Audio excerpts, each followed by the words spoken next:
Hello and welcome to the live stream number 14 with XYZ.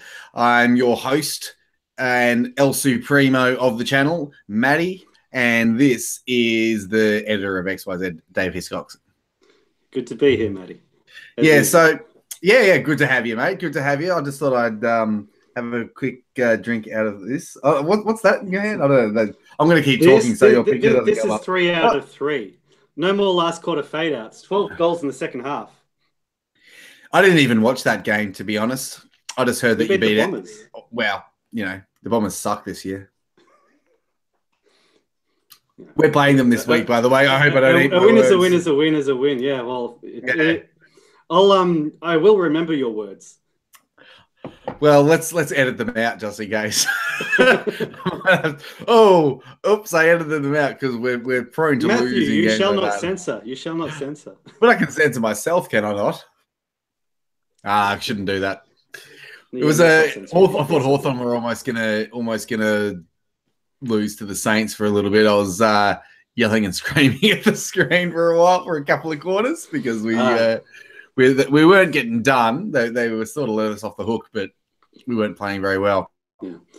Talking about yelling and screaming at the screen, I'm the kind of person who appeals at the television when I'm watching the cricket, actually. Oh, how's that? Who doesn't do that? Everyone does that. Good. I know. Good to know I'm not alone. Well, I mean, let's get off the note. We got a lot of things to talk about today. I mean, the title says it all. We got some Bill Shorten announcements. Donald Trump in North Korea. I didn't put North Korea in the title because YouTube, the censors would they're just bound to just make sure no one ever sees the live stream. We'll talk about NORTHK.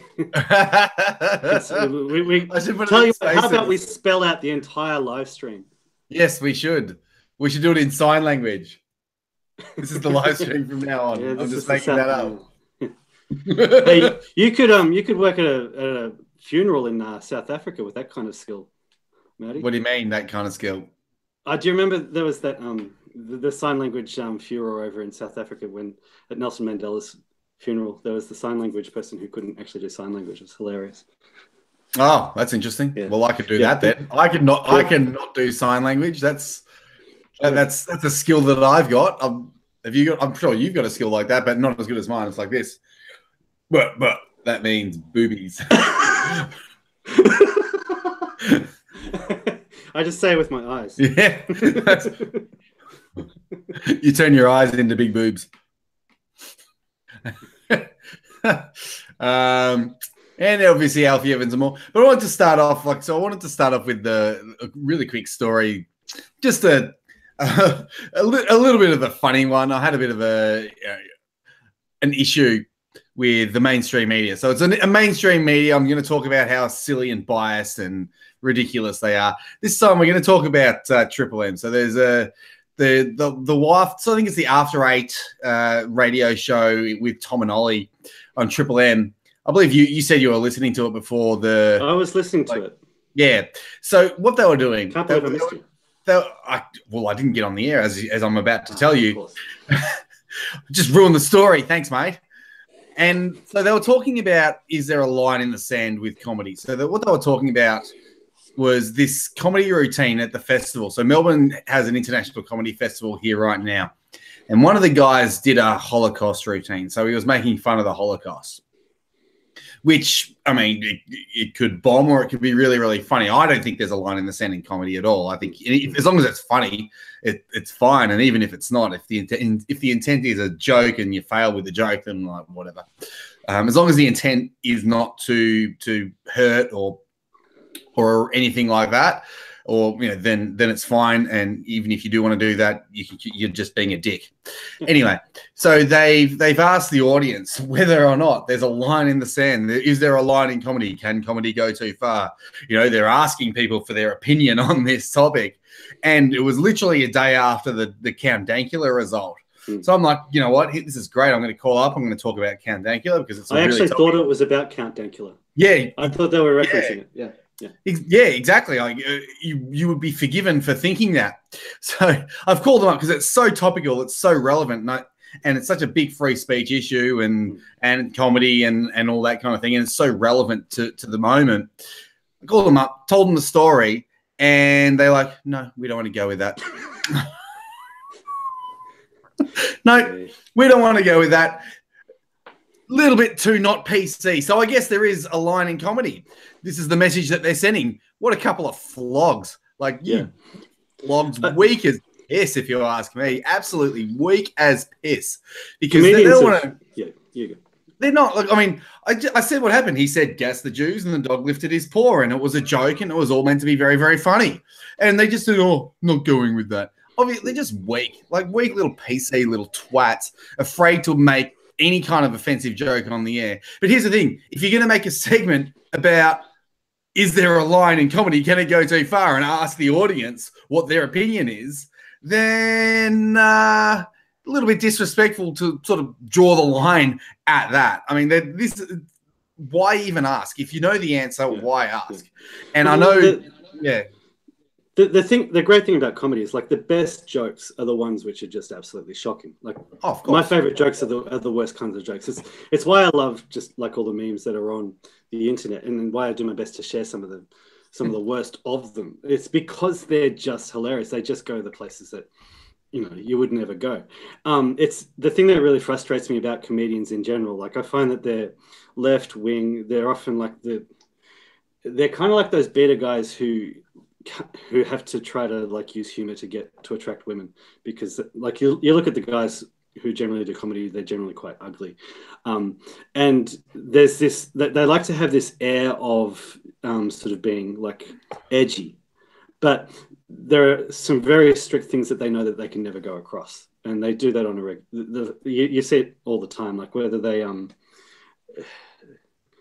like whenever they try to sort of bring up race, it's like there's always like it's like they're always trying to cover their tracks, something like that. Like, so they want to try to get away with doing a racist joke without, like, showing that they're racist. But, like, the whole point of a racist joke is that it's only funny if you kind of mean it. You know what I mean? It's just and like it's always this half funny kind of thing with and so if they're even asking the question, like, then you're not funny. You know what I mean? Like, just go there. Yeah, exactly. And it's not even a question in my mind. Like, there is no line in comedy. If it's funny, it's the whole point. It's funny. The whole point is that it's funny. And in fact, if it's a really, really offensive, that makes it even more funny, especially if it's funny, if it would have been funny, even if it wasn't offensive, but the offense just is like, wow, that's just, it just blows it straight through. Furthermore, like, the left have used comedy for years to, like, as a weapon, as a cultural Marxist weapon. They've used it to undermine Western civilization, particularly the church, Christianity, Jesus himself. Oh, of course. There's no line when it comes to that. That they won't cross it when it comes to Islam. Although Ronnie Johns about a decade ago had some amazing stuff on that. Like, he had this skit where it's called High Five a Muslim Day, and I think he was taking the piss out of the fact that, like, there were double standards regarding Muslims in comedy. It was absolute gold. So they're quite happy to have no line when it's things that they want to undermine. Oh, of course. So the line is basically where they said it, and here's the thing, like, the story that I was going to bring up, like I said, was extremely relevant to the situation, and I can imagine they've just heard the term and they're like, oh, I'm not going to go with that, because it's like, I don't know. I think it's they're just scared. Weakness. They're scared. Exactly. They're scared. They're weak. One of them said that there was a line before. The other one said that there wasn't. And it's pure pussyfooting around, and they're worried about corporate sponsorships. And it's just, look, here's the thing. If you're going to be talking about offensive comedy in a segment, then you can't be censoring an issue as poignant as that. It just reeks of hypocrisy. It really reeks of hypocrisy and a complete lack of respect for your audience. And I wanted to talk about it on the air because I want to call them out. I wanted to call them out for how weak that is, and not only is it weak, they denied the audience such good content and a really, really good big issue. And are they really saying the audience wouldn't have enjoyed that? It would have been really, really interesting to people, because a lot of people might not have heard about it. They hadn't heard about it. I had to explain the whole thing to them. which tells you just how disconnected these people are to reality and what's going on in the world. But anyway, I mean, I just wanted to rant that off my chest and just call out how weak they are. I mean, Triple M need to stick to just rock music and sport. They need to get out of comedy because they're not funny. Like, none of them are funny. Yeah. I mean, honestly, they're all tryhards. I was interested because just before we went on air, like, I used to consider Triple M until recently to be one of the last bastions of toxic masculinity. I loved it for it. But you reckon they've been lefty for yonks? Oh, they've been as left-wing as anything since as long as I can remember. Very, very PC, very, very feminist. And no, I can't remember a time they weren't. I remember, here's the thing. They had, what's his name? Merrick Watts. Remember, Merrick? Merrick and Rosso. He was one of the people on the air during the Trump campaign in 2016. Mm-hmm. Could not stop crapping on about how dangerous Trump was. He's going to do this. He's going to do that. And because I've been driving and listening to him every day, I listen to it every single day. I'd have to hear this absolute rubbish. They get an expert on that would conform to his views. Oh, Trump this and Trump that. And it's like, oh. Jeez. And now they've got the Chaser and they've got Will Anderson. Now they've got Will Anderson on there instead of Mick Malloy. I mean, Mick Malloy's left-wing as anything, but at least, Mick Malloy's funny. He's still relatively funny. He needs to stay out of politics because he doesn't understand how politics works. But he does at least say things that are mildly amusing every now and then. Will Anderson does not say anything funny. I don't know why they got him on. He's just one of the most unfunny blokes I've ever heard. He sounds like a fish out of water as well. Like he's complete opposite of all the personalities on Triple M. Yeah. He's very, very beta. He came out of the ABC as well. I don't respect anyone who made their career at the ABC. I think if you made your career at the ABC, then good on you. You knew the right people. You said the right things. You crap. No respect. Go and do it in the real world with the rest of us. Go and do it on. Go be independent and do it. Go actually put some hard work other than having it fed to you by the taxpayer. So I don't know. I have no respect for that guy at all. I mean, at least Eddie Maguire worked from the bootstraps. I mean, he is a dirty Collingwood supporter, but still, he's actually someone you can respect because he actually worked really, really hard to get where he was today. And, I think he started basically handing coffees out for free and, working as an intern doing coffees and all that kind of stuff. Yeah. But yeah, I find it when they talk about politics, they're way too left-wing on Triple M. Yeah. They're way, way, way too left-wing. They need to get someone who's a little bit more controversial and someone who's willing to actually say things how they are. The thing is, what you'll find is that there are people who are still offended and think they're still right-wing. Just because, like in terms of their personality, they're still they've still got some alpha qualities. They're still masculine men. Generally speaking. Oh, I've got water all over my face. Yeah. That was a charming look there for the camera. All right, so let's move on to the serious issues of the day. We're just ranting about the mainstream media is just something I do enjoy doing every now and then. We could spend 500 podcasts. We could spend forever talking about. Hey, Matty, we could spend 6 million podcasts on it. 6 million podcasts. Oh, that's a bad joke. Oh, we got a sense of that one. That's pretty funny. All right. So right off the bat, we're talking about just a little bit of a lighthearted one because I thought it was pretty funny. Bill Shorten wants to end the GST for tampons. Now, basically saying, I don't know what his reasoning for. I believe it's like, because it's, women need it and all that kind of stuff. Now, I couldn't actually understand why he'd want to do this because if it's necessity, if we're talking about necessity, then we should be removing the GST on all food all food and water and gas and all these things shouldn't have GST now because if, necessity. But then I've asked someone and they're like, it's because it's necessity to women. And like, therefore, so if it's necessary just to women, then we should remove it. Like that seems a little bit, that's a little bit female privilege to me, if you ask me. But I mean, Bill Shorten is a soy boy, little beta male, virtue signaling twat. So it actually makes a lot of sense. It's straight out of his MO. What did you think of You saw that ending the GST on tampons. Well, they referred to it as a tax on women, a tax on being a woman, and that's what, having a period. Yeah, and so like that's always been the complaint. Like this complaint has been around for decades, but like that just straight away it raises the question: well, who pays the majority of taxes, men or women? That's what I brought up, and the individual. For me, that's just the end of the discussion. Yeah, what about the fact that men are the only gender that pay tax of the only two genders that there are? Only men pay tax. Like, this is just a fact. So all of a sudden, women are going to be even more exempt from tax? Like, okay, that doesn't seem very fair. What about the fact that men make up, like, was it like 999 to 1 of combat deaths in history? And 4 to 1 homeless and 5 to 1 suicides, and men tend to lose their assets in divorces and all that kind of stuff. Like, all this doesn't seem to matter. But apparently, tampon tax, like, you got to get rid of the GST on tampons.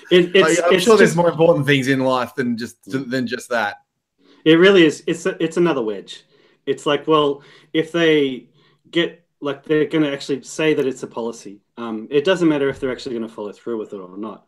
But like, all they want is a soundbite of some conservative arguing against it, so that they can say, "Look how horrible that person is." That's all it's about. Yeah, and this is exactly what it looks like to me as well. Just like them virtue signaling, basically, and just waiting for the media to. You're probably right. Like, just waiting for the media to come out and go, "Oh, they are just against women because they want tampons to be taxed." It's like, give me a break. Let's take the tax off razor blades then. How about we do that? They jumped on John Howard for making that argument 20 years ago. Oh, I remember John Howard exact discussion. Yeah. This is the problem with the Liberals right now. They're so weak and they pussyfooty around everything. Like, John Howard might have got a lot of things wrong. Like, he did quite a few things that I completely disagree with. But to the guy's credit, whenever he announced the policy, he did not give two turds what the media said about him. Mm-hmm. He just went out there and said, "This is what I think. This is the policy, and we're going to argue this policy, and we're going to say it, and we're not going to care how many people we offend with this policy." So, I mean, John Howard did that for 11 years, and he only lost in the end after he caved on the global warming rubbish. He should never have caved on the global warming rubbish. Go down fighting, mate. Don't cave on that. And now it's obvious that it's complete rubbish because we're going into a cooling cycle. It's freezing. Mm-hmm. Yeah, I've been enjoying the weather here in Melbourne. People have been complaining, it's global warming, and I'm like, nah. I've been in Melbourne all my life. I know it's coming. I want global warming, and I'm just making the most of this beautiful weather, this beautiful autumn weather.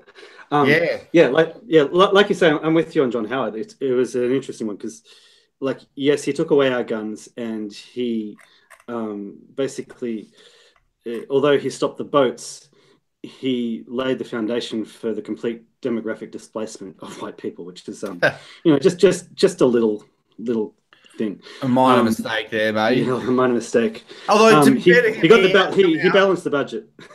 He's come out and said that we need to cut immigration. He said that today. He came out in support of Tony Abbott today. Good. So I think he's on the right side there. Better late than never. Definitely better late than never. Yeah. Do you know, it's an interesting one. When I first started off the XYZ, I actually used to boast about it. I said, look, John Howard stopped the boats, but he wasn't racist because the Liberals raised immigration levels to higher than we'd ever had in our history. And I used to argue that against lefties, and they used to go, "Oh, no, that's rubbish." And now I can't believe that I used to argue that. It's like my words red-pilled myself. Yeah, that's right. Yeah, that's right. And I mean, now immigration's just basically destroying it's definitely destroying Melbourne. Yeah. It's destroying the roads in Melbourne. It's impossible to drive anywhere in a reasonable amount of time unless it's in the middle of the night. Yeah. I can't. It's so irritating. You want to go anywhere, it's like roadworks, traffic. This road's closed. That road's closed. It's like then there's the Monash is always bumper to bumper during peak hour. It's ridiculous. Hey, look at us. We started talking about tampon tax. We always make our way to immigration, don't we? Yeah, that's interesting. It's your fault. It's we brought. See what I did there? I know. It is like, it's like the 6 degrees of separation, or the 6 million degrees of separation. Yeah, I can make anything about immigration. So I mean, the tampon tax was a bit of a silly one. I just wanted to mention just how horrendous Bill Shorten was. I reckon he's a classic small man syndrome. Can't you see he just looks like that kind of guy who is just a little bit small man, like just a little bit trying to prove everything to the world because he got picked on in school. This is just what he looks like to me.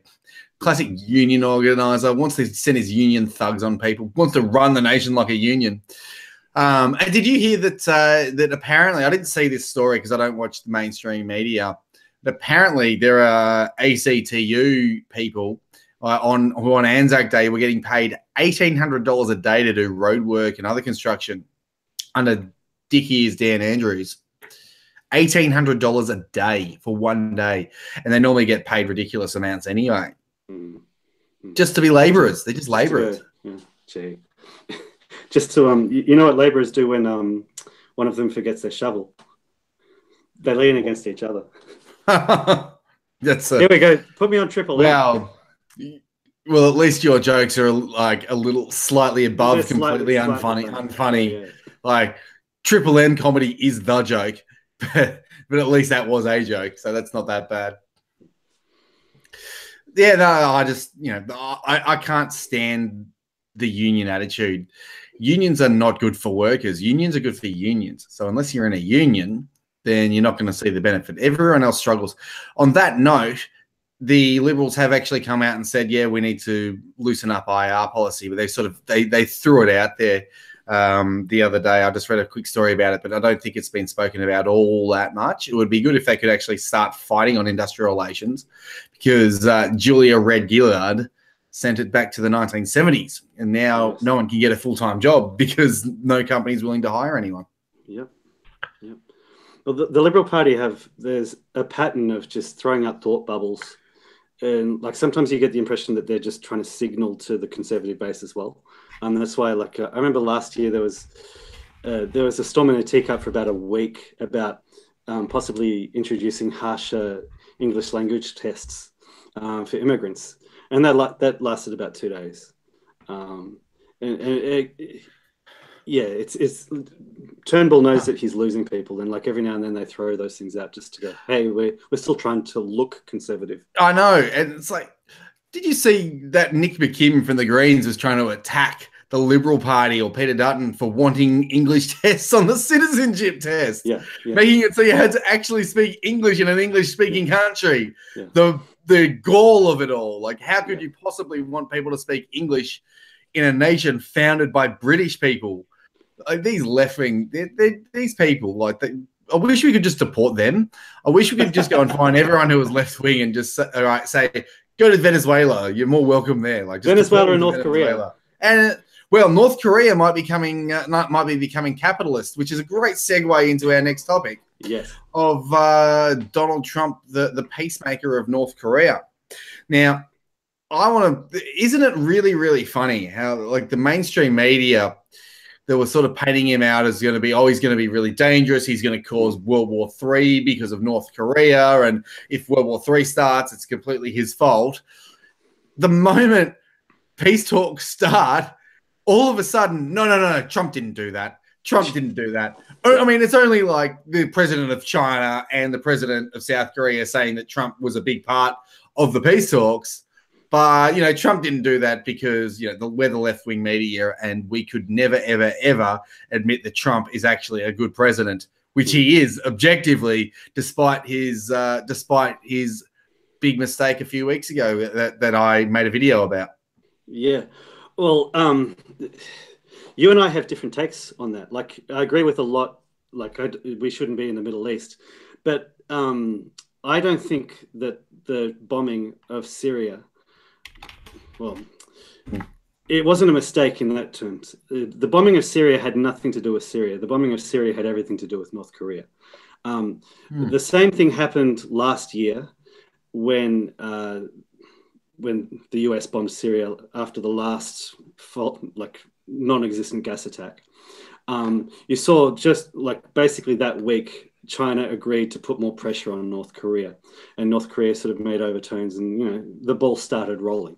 And so then, like recently, he's bombed North Korea again. Lo and behold, look at what. So he's bombed North Korea again. Wow, he's bombed Syria again. Look at what North Korea, like then just bang, bang, bang, bang. All these barriers have just gone down. The key point that I make here is that when Barack Obama, and I'm saying this as somebody who's no longer a neocon as well, when Barack Obama drew that line in the sand and said, if you use chemical weapons, we'll take serious action. And then he didn't take serious action. That was back when he was in power. That basically destroyed the US's credibility. It destroyed the credibility of the US to make a threat and to follow through with a threat. And so what Donald Trump has done twice now is to say, look, what we mean what we say. If we say, we're going to bomb you if you do this, we're going to bomb you. And so that's made North Korea stand up and take notice and go, oh, wow, they're doing that stuff over in Syria. He's saying all these things about us. Maybe he is quite as mad as we worry he is. Maybe he actually does want to nuke us. Maybe he's going to bomb us. And so they take threats of military action from Trump seriously. Therefore, they realize, okay, we've actually got to put some cards on the table and say, okay, we'll make concession. This could make for some interesting discussion here, Matty. What do you think of that? I think it's an interesting theory. I mean, it is a plausible theory, but I'd have to see evidence of it before I started believing it. Yeah. It certainly makes sense. I think there's a good chance that it's just it's rather than being a strategy, it's just the way Trump is. So Trump is just the kind of person that says, "Oh, if we're going to do it, if we say we're going to do it, then we actually do it." So there's a good chance that it was actually an unconscious thing, and Trump's probably coming out, quite strongly on North Korea. I mean, obviously, I don't know exactly what he's done, but I do know that he's been leaning on them. He's certainly leaned on China to put pressure on their northern border and increase sanctions and all that kind of thing. And he's been, he said, we've got a bigger red button and ours actually works. He made that comment in that tweet. Yeah. Again, like he knows exactly what he's doing. He's signaling. He's saying, look, I'm actually serious. And then when he bombs Syria, he's saying, look, I'm actually prepared to follow through with threats of military action. Someone just said the evidence is the opposite of what the MSM says. It's a fairly good point. I tend to agree with you there. If the mainstream media say something, you can be pretty sure that the opposite is probably true. But there's at least a good chance that the opposite is true because they do flat out lie very regularly. I mean, I like your theory. I don't like the idea of bombing a foreign nation, a sovereign nation that hasn't threatened any foreign nation.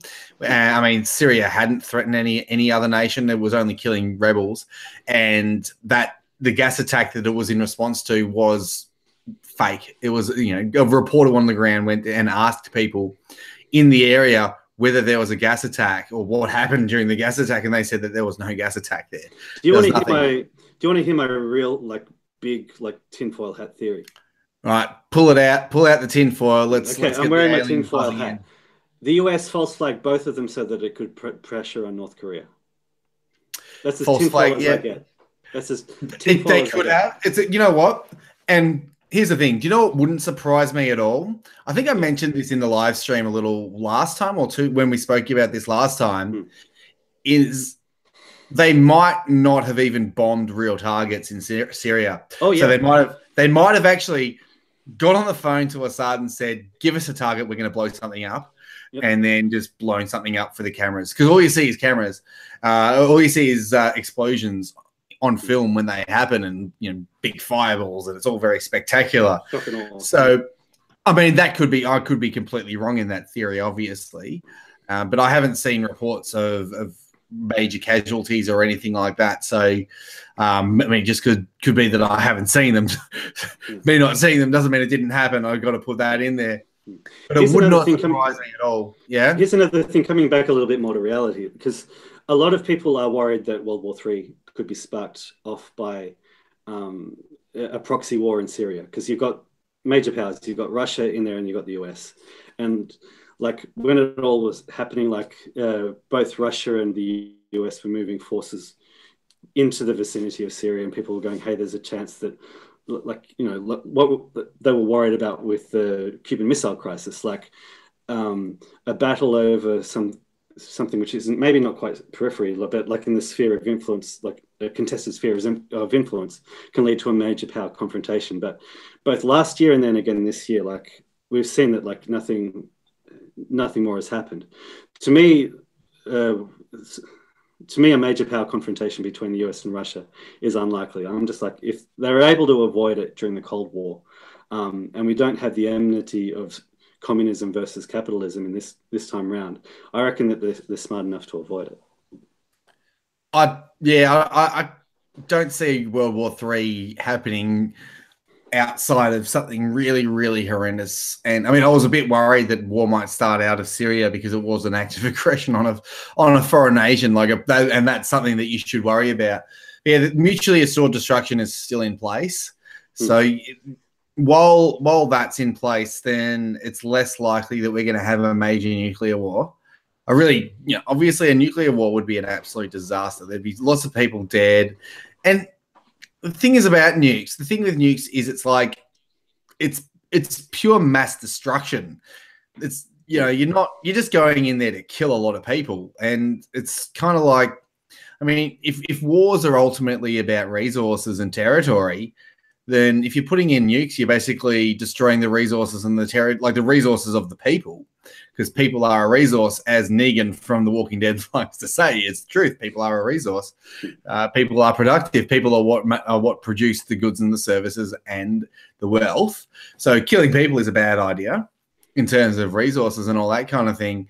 And you're destroying the land, like you're radiating the land for a number of years. I don't buy into the idea that it's irradiated forever, because I mean, you know, Japan's totally fine now. Yeah, a lot of the fears of nuclear winter were actually basically stoked by left-wing academic peaceniks during the Cold War to try to undermine US foreign policy as well.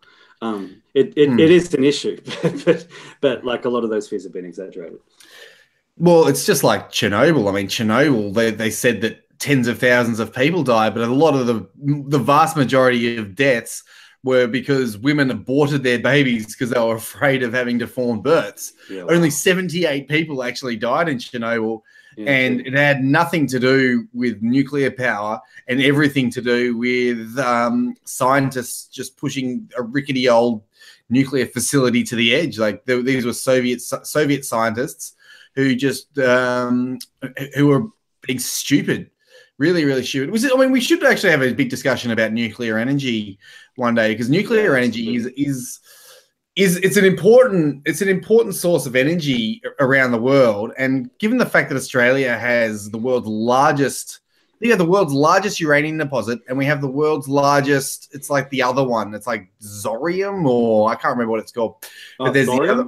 It's not thorium. It's something else. It's something that's far less radioactive, far more efficient, and unobtainium. No, we ain't killing no big trees owned by blue aliens. Just so everybody knows, I barrack for the humans whenever I watch that movie. I barrack for the humans. The first time I watched it, I'm like, I want the humans to win. I did. I genuinely barracked for the humans. I actually disliked that film quite a lot. I thought it was a horrendous movie. I really hated it. It's anti-human. It is. It's anti-people. Yeah.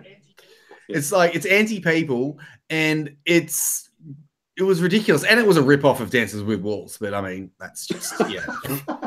It's a complete rip-off of that film. Dances of Wolves mixed with communism. Yeah. Yeah, exactly. Yeah. And it was mixed with communism, and wasn't shy about the fact that it was caking it in green propaganda. So it was basically the Australian Greens Party propaganda movie.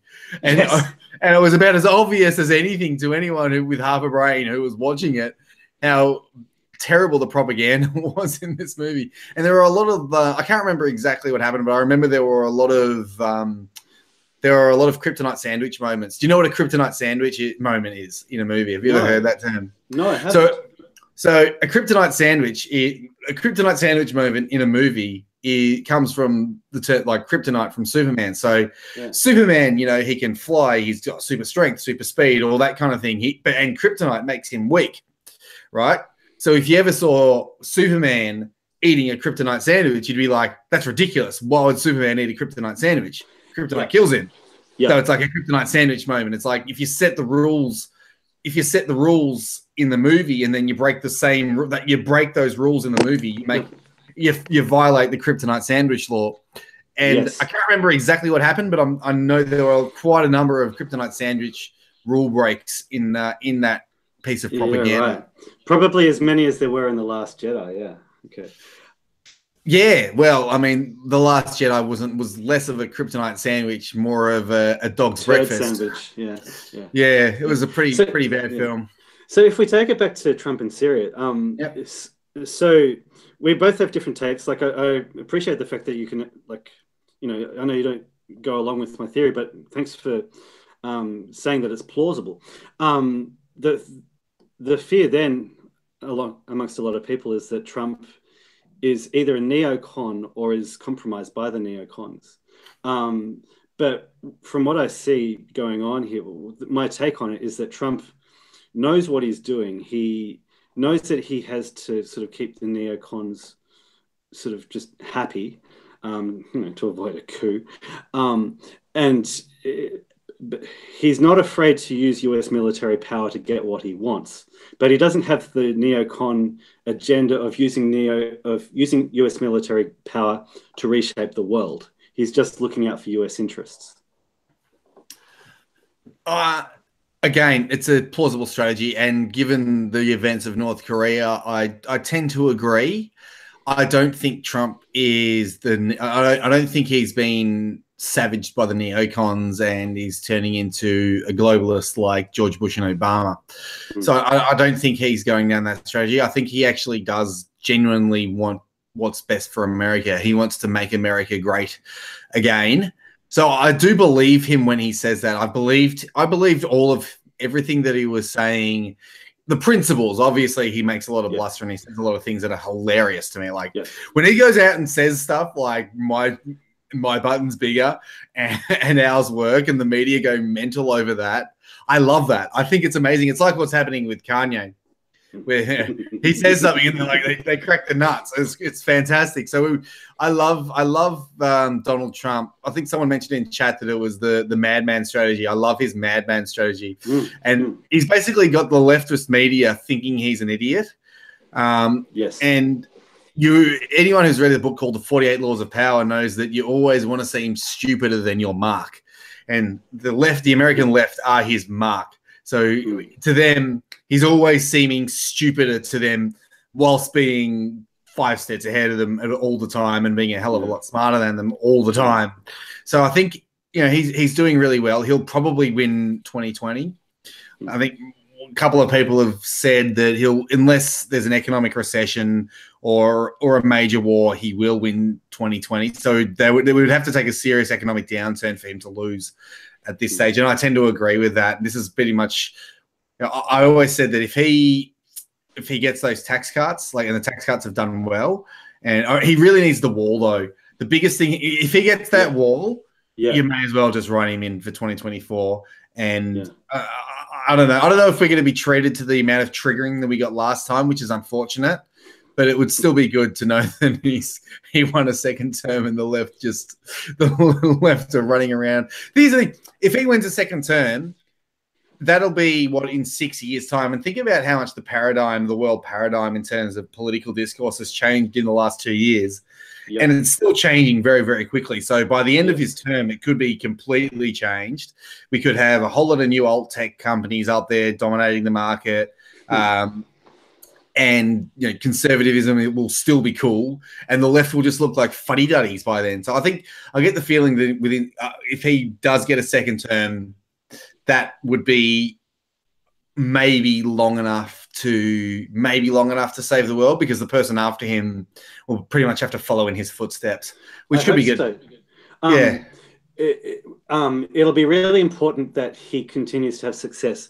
Often the last 2 years of a US presidency is a lame duck presidency. And often lays the ground for the reaction against it.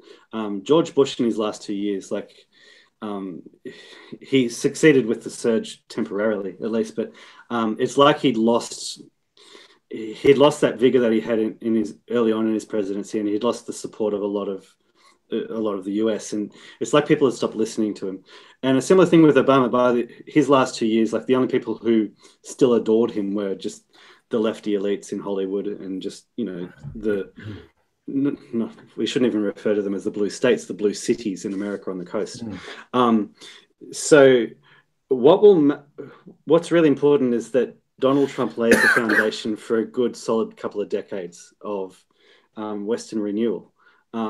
It's incumbent on people like us to not just go, okay, yay, Donald Trump's in power, so we're just going to win, and I can just go back to doing whatever I want. Like, we are going to have to keep fighting.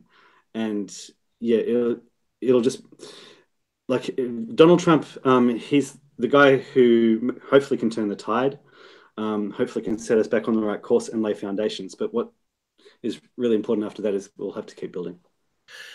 Yeah, and we really need to be getting Australia in the right direction as well, because there's a good chance that we're going to have to deal with Bill Shorten for at least 3 years, or maybe even less than that, because I'll hopefully knife him. But I would imagine his replacement would be even further to the left of Bill Shorten. Pleacemaker or Wong. We should have a poll, like, who's more likely to knife Bill Shorten if he becomes Prime Minister, Penny Wong or Tony Plibersek? Oh, it doesn't matter. They're all the same. They're all the same trash. It really doesn't. It's unfortunate that Malcolm Turnbull is so weak. So the thing is, if Turnbull wins this election, Turnbull has to lose an election to be dumped, I would imagine. He needs to lose an election to be dumped, because, you know, they're obviously not going to knife him unless another leader comes up and really stands up and says, no, we got to get rid of him. Because we need someone to actually here's the thing. I think the only way that Australia is going to really truly fix the immigration problem is if One Nation keeps going, and which is unfortunate, because One Nation, I mean, I admire Pauline Hanson for her tenacity, but their policies aren't that great. And I think Malcolm Roberts is hilarious on Twitter. You should follow him on Twitter. He's great. Okay. He gives it to people, and he gets trolled really badly, but it's fine. But the problem with One Nation is I don't back their policies. A lot of their policies, their immigration is really the only one that I support. I get the impression that economically they're not as sound as, say, like the Liberal Democrats or even the ALA. Yeah, the ALA is a lot better than is a much better option than One Nation. But the thing is, people know One Nation, and Pauline Hanson's a household name now. So she speaks decently well, and at least she's talking about immigration. And here's the thing: like, what if she keeps going, then and keeps talking about immigration and keeps talking about these issues, then at least it might make the Liberal Party stand up and take notice and say, all right, we need to do something about this. And so she could drag the Liberal Party back to reason. But I don't know.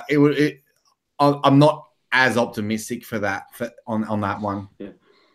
The longer it goes, the more pessimistic I get. I keep waiting to hear the news that, like, all the minor parties on the right are combining to join to form one big mega party to put pressure on the Liberal Party.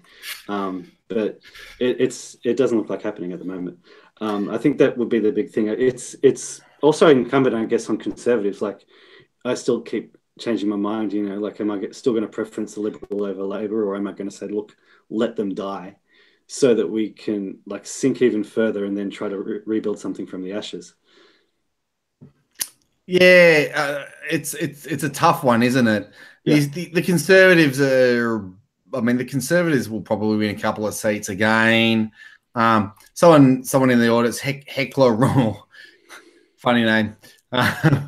Best party choice out there, in my honest opinion, is the Liberal Democrats. Yeah, I agree. The Liberal Democrats are actually quite good, and they have their immigration policy is even brilliant. It's even better than One Nation's. That's the thing. Yeah. Like, One Nation, like, Pauline Hanson's like, oh, we want to wait 7 years until until people become the citizens. And Liberal Democrats are like, no, we want to make them wait 10 years.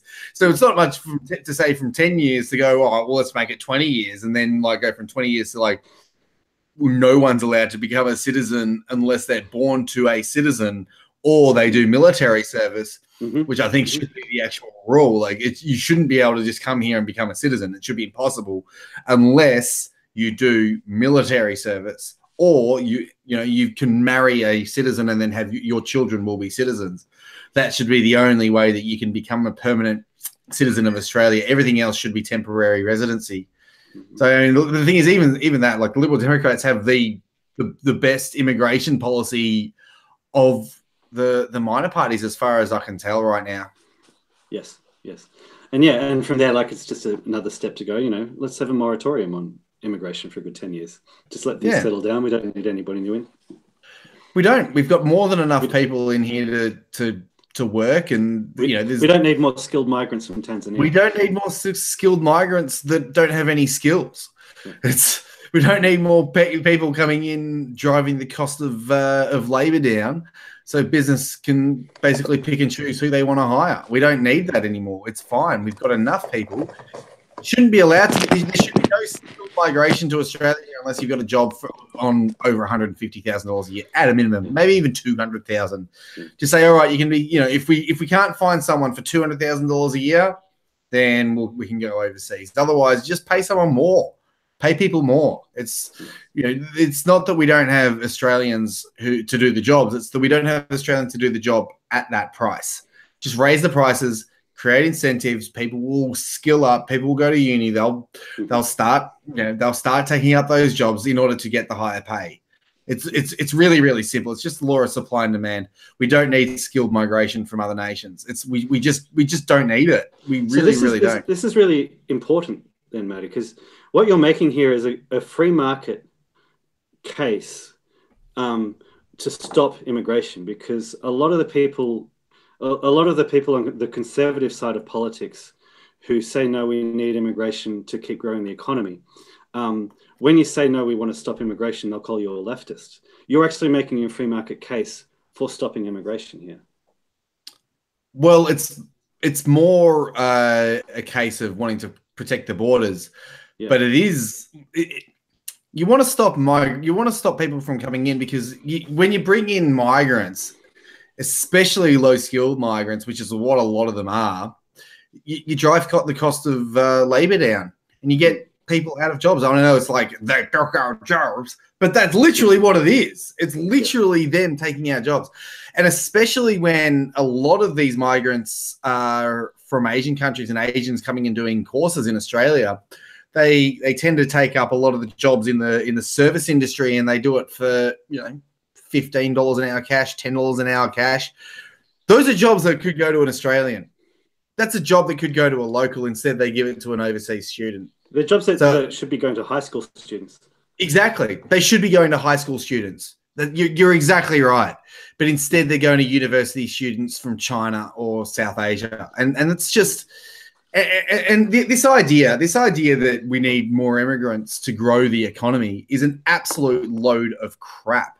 We don't need more immigrants to grow the economy, because more immigrants might push GDP up if you're adding more people in, but it's not pushing GDP per capita up, which is what actually matters. It's GDP per capita which is the measure of wealth in a society. GDP is just the total output, but GDP per capita is the output per person. So that tells you how wealthy the average citizen is. So this idea that GDP is making us richer and making the economy stronger is just a load of shit. It's a lie. It's a lie. What the integration does is drop the cost of labor for big business and drive up their profit margins because they have more customers. So it's good for big business. It's great for big business who are sucking up to the government to implement policies that are good for them. So it's not even capitalism. It's cronyism. It's corporatism, which is closer to socialism than it is to capitalism. And people are getting absolutely... It's very important. See, I'm a free marketer here. I'm not on the side of big business or anything like that. I understand the business are the ones that invest and create the jobs, but I'm on the side of the market. I'm on the side of the economy. I'm on the side of what is the most efficient, what's the best for the individual, what's the best for everyone. And what's the best for everyone is that we close the border and stop letting people in who are going to take our lower skilled jobs and give those jobs to, like you said, high school students or even university students. Yeah. Hey, see what we did there, Matty? Like, it doesn't matter if it's tampons or World War III, we always come back to immigration. Yeah, because it's important. It's the number one. It's the number one issue in Australia right now. That's it. It is actually, according to polls, it's the most. It's the thing that people are concerned about the most. Yeah, so it's important that we talk about immigration. Well, because the mainstream media will not talk about it because they're a bunch of sycophantic cowards who won't even let someone on the air because they say the term "gas the Jews," even though it's completely in the context of comedy and a completely relevant issue to the topic that was being presented on that particular segment. But anyway, I was a little bit annoyed at that because I waited for 5 minutes. I had to wait for my food, and they just cut me off, even though the topic was completely relevant. They basically wasted my time. It was quite annoying. Yeah, the cowards. Yeah, they were massive cowards. Not funny either. Completely unfunny. I just switch it off now.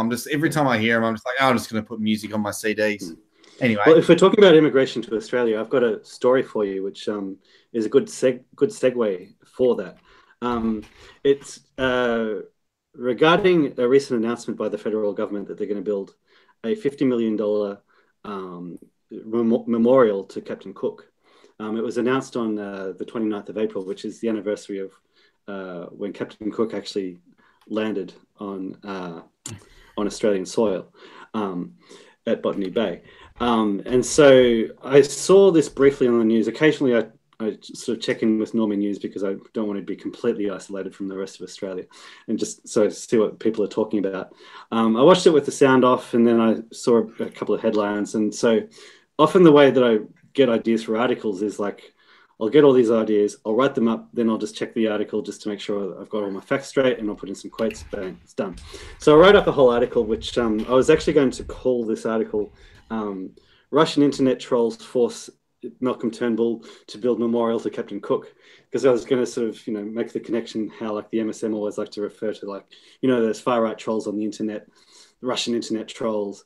And so I was going to basically make the argument, every time that you've called Stan Grant a wanker, you've just got yourself another memorial to Captain Cook. Rather than, there was the issue last year with like tearing down all the memorials in the United States, and like there was the vandalism against the memorials of Captain Cook and the New South Wales governor. And so I'm like, hey, not only are they not tearing down the statues, they're building new ones. But then I actually read what the whole thing is about. And I was a little concerned just with after reading the first paragraph from the Australian. Here's the first paragraph. A permanent aquatic monument celebrating Captain Cook's first encounter between European and Indigenous cultures is being built in Botany Bay. So that immediately sort of raises my sort of, hey, I smell PC. It's just like that speech given by the lady at the Anzac Day. Straight away, like it's like my SJW PC radar is just turned up to 11. And so here's Scott Morrison talking about it. He wants to have a place of commemoration and recognition and understanding of two cultures and the incredible Captain Cook. Like, why are we talking about Captain Cook is incredible? Like, he discovered Australia. Like, what's going on here? So it's being, they want to have it built by the 250th anniversary of Captain Cook's landing in Australia and discovery of Australia. And so this is, again, Scott Morrison. It is, he referred to Captain Cook's landing as, it's when the next chapter of Australia's ancient story began being written. And that's the most modern part of the story that's taken us to the incredible country that we are today. Again, that word incredible. What's going on here? And so then he's like, it's important that these things aren't ignored or relegated. And he was talking about how like they want to be sensitive to the many parts of this story. Have you got the article there? Not at the moment. I can put it in the I can put in the links after the That's all right. We should have got this. Yeah. It's just an incredible story. Basically, like, no, we're not getting a memorial to Captain Cook. Basically, this is the government caving in to all the demands of the SJWs and the people who are hijacking Aboriginal issues to push Marxism. It's a complete caving. Like, what we're going to get are more and more memorials where, like, they're going to say that, oh, it's celebrating Captain Cook, but no, it's actually bringing in just that left-wing part of the story into this. Yeah, so I mean, I just couldn't. It's funny when you said that they were going to do a memorial to Captain Cook. I thought, wow, that's interesting. So it doesn't surprise me that they're putting in a whole lot of PC rubbish. Yeah. It's just as obvious as anything, and it's so predictable, and it's actually really dull, if you ask me. It's a big reason people have just switched off, because it doesn't resonate with people. It works well with left-wing focus groups, but it doesn't resonate with anyone when they push an absolute crap. I mean, like meeting of two cultures. Let's make it. Let's tell the truth about it. It was the meeting. Captain Cook discovered Australia. Captain Cook discovered Australia. He was a British individual who came from actual civilization to a place where there was no civilization, and there were people who were in hunter-gatherer tribes. Obviously, they were still human beings. They still have worth as human beings. We're not going to deny them their humanity, but let's tell the truth. There was no civilization here. There were no farms. There were no buildings. There was nothing really, other than people hunting kangaroos and throwing sticks and things like that. They didn't even have shoes, as you've mentioned. So Captain Cook discovered Australia, and through that discovery built the nation of Australia, or the British people after him built the nation of Australia, made this country what it is today. And if it wasn't for Captain Cook, Australia never would have existed. It either would have still been a backwater continent with nothing on it, or the Japanese might have come down in World War II and just conquered the place and killed and massacred everyone, as they were prone to do in World War II. Or another country would have come and likely done the same. So, the best thing that ever happened to this nation was a British person discovered it first and decided to develop it. This is the best thing that could have happened to Australia, and this is why Australia is so good. So how about we honour this man who sailed to the other side of the world at great risk to himself, something that none of these left-wing SJW trogs would ever do. I mean, let alone without electricity. He didn't have it was just with the wind. They came out in a wooden boat with just the wind onto the other side of the world to discover this massive continent and report back and say, hey, there's a massive continent down there. You should send the crooks, and built a nation out of it. So thank you, James Cook. You've done a great job. And I'll be waiting for Stan Grant to write a letter of thanks to the descendants of James Cook for him being alive, for starters, because he wouldn't exist if it wasn't for the British discovering Australia, and for the civilization that was brought here, and the fact that it is such a much better place now, having been developed and built into what it is today. So I'm sick to death of the hand-wringing victim industry trying to claim that life is so bad for Aboriginal people because of the white man. It's just complete nonsense. Life is a lot better because of white people for Aboriginal people. Let's not lie. Let's not sugarcoat it. Life now is better for Aboriginal people in general. Yes, I know there's a lot of problems that we need to fix, and with alcoholism, welfare, all that kind of stuff that we can fix, that we should focus on now. But generally speaking, life is better for Aboriginal people. So stop the guilt. I'm not guilty for being a British descendant. I don't feel guilty for it, and nobody else should. Nobody should. It's okay to be white. Let's just say it. It's okay to be white. It's okay to be white. It's okay to be proud of being Australian. I'm a proud Australian individual, and everyone should be proud of their nation, because the nation built who you are. If you are a true Australian person, the nation built who you are. So if you're not proud of your nation, then you're not proud of yourself.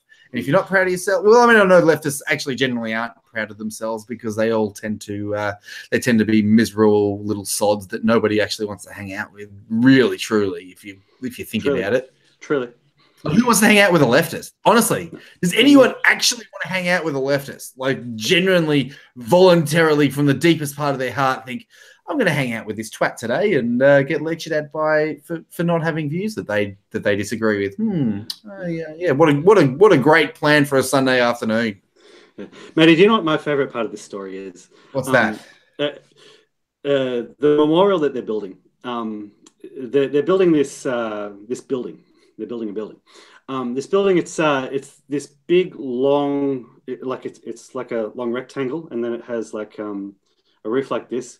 But when you look at it, you're like, it actually looks like one of the huts that they build in the South Pacific. So like they've tried to make it look, we don't want to make it look too Western, but oh, wait a minute, the Aboriginals, they didn't really have any like structures. So we'll just go to the closest thing that we've got. We'll make it look like a hut that the Pacific Islanders built. So it's not even really like a tribute to Aboriginal culture.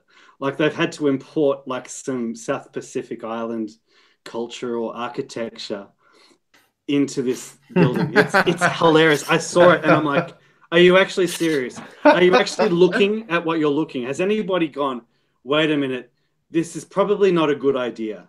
Somebody's going to arc up and say, wait a minute, like I don't know, they could place some bits of bark against a tree and say that's the cafe. I don't know. It's bizarre. It's really bizarre when you see the photo. I'll look at it one day. Where is it? It's in Sydney, is it? They're going to build it in Botany Bay. It was an article in the Australian on the 29th of April. It's well worth checking out because you see the structure and you will laugh. Oh, because I actually hadn't heard about this until you mentioned it. To be perfectly honest, it's the tiniest things get my attention. And like as I said, my SJW meter is turned up to 11. I see it in everything. I think it's that tinfoil hat. Yeah, you got to. I don't know. I'm just getting sick to death of this left-wing PC culture that's just getting shoved down our throats at every opportunity. They just don't miss a beat, do they? Everything is left-wing PC culture everywhere. And it's like, especially when you're as attuned to it as we are, and it's like, it's just impossible to miss. And you hear it on the radio, you see it on TV. And so I don't know about you. I can't watch movies. I can watch movies. Hey, have you seen the latest Avengers movie? Oh, Infinity Wars. No, we've got somebody writing a review of it. Yeah, it's good. Well, we shouldn't talk about it now because I actually really enjoyed it. I really thought it was a very good film. And it was entertaining. It wasn't like an amazing piece of art. It was just a really fun film. Like a typical. Really? It was a Marvel film. Supposed to be. Yeah, I know. Like a Marvel film, like a superhero movie. So it was quite enjoyable. And the bad guy Thanos was basically straight out of a C.S. Lewis's quote about moral busybody tyrants. I was like, this is exactly what C.S. Lewis was talking about. So I won't ruin it with spoilers, but it was this is why which makes him actually a really, really insidious villain. And you really don't like him. Is it a sign maybe that we're winning back the culture, that like Hollywood maybe thinks that they have to signal to people who are sick of SJWs? Oh, who knows? Because Marvel has been taken over by social justice as well. So honestly, I don't know. I'm not a Marvel comic fan, so it could have just come straight out of the comics. If you are like, it wouldn't surprise me if it was just straight out of the comics. Then they've just taken the storyline and just thought, you know what, this story works. Let's just put it up there, which is the way movies are supposed to be. You're not supposed to be putting in political messaging, not on purpose anyway. It's supposed to be about art and telling a good story, which is good. I felt like they actually focused mainly on telling a story and actually and forwarding the narrative in an interesting way. Probably a little bit too much attempted comedic relief. Like I thought they maybe hammed it on a little bit too much, which is forgivable. There are too many James Bond jokes now in movies. Yeah, it's like, I'm gonna wipe you out. It's like, stop talking about it before you do it and just do it, right? Oh, but they're monologuing. Is the monologuing. There's a lot of monologuing, plenty of monologuing, and you like giving monologue up after you've killed them. I know this is like the classic movie mistake, isn't it? You don't talk about it. Anyway. Let's get on to the last official topic of Alfie Evans. Now, I kind of got into this a little bit late. You know, like I saw some of the people talking about it, and I know the story, and it annoyed me quite a lot, actually. For those who don't know, Alfie Evans was a young child who got sick and had to go to British hospital.